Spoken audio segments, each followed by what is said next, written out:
behind it.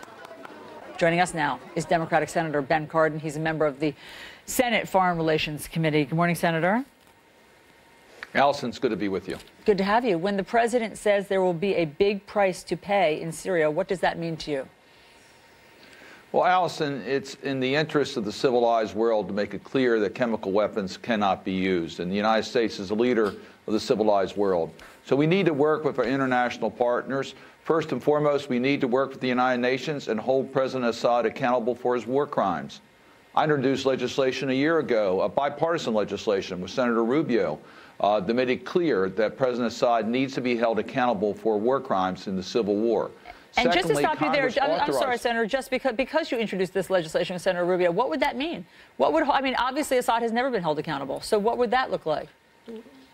It would require the United States to preserve the evidence against President Assad, to provide technical assistance in the preparations of the trial material, and to work with the United Nations to establish a war crimes tribunal in regards to President Assad.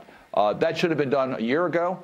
It passed our committee. It's time for the Congress to act and our leaders to work with the international community to do that. President Assad should be held accountable for war crimes. We say never again, but we see over and over again these types of atrocities being used by leaders of countries, and this time the president of Syria. Do you but then we also need to... do you think the U.S. should respond militarily this time?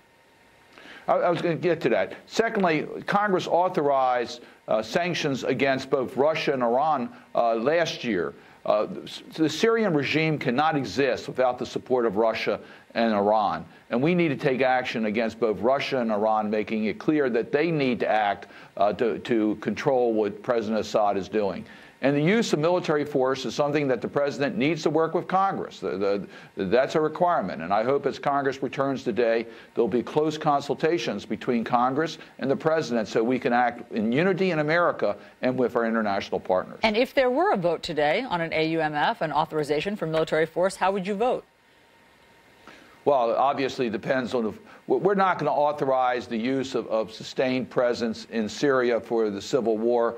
We do have a responsibility with the international community to root out ISIS wherever ISIS may be found. We need to redefine that AUMF for ISIS. But in regards to Syria, our immediate concern is to make it clear that President Assad needs to be held accountable for his war crimes, and we must make it clear that chemical weapons has no place in our civilized world. I understand, but just how about military force here? I mean, not a sustained action, let's just say a military response. How would you vote? Well, it depends on how that is presented. If there needs to be consultation between the leaders of Congress, our committee, and the White House, working with the international community to determine what should be the response. If a military option is chosen, my expectation is it's not going to be a sustained operation. That may or may not require specific approval by Congress. Yes, I understand. But you personally, do you think the U.S. should respond militarily to this? I think the United States needs to work with international partners, and it needs to be more than just considering a military option. It needs to hold Assad accountable and to undermine his support with Russia and Iran. I think that's critically important so we don't have another chemical weapon attack 6 months from now or 3 months from now. Is that a no? No, it needs to be part of a package. Work with the international community. There are steps that can be taken. I supported what President Trump did after the last attack. I thought that was a measured response. It had a definitive message, and there was no sustained operations. It gets more complicated now that he's done this again. President Trump has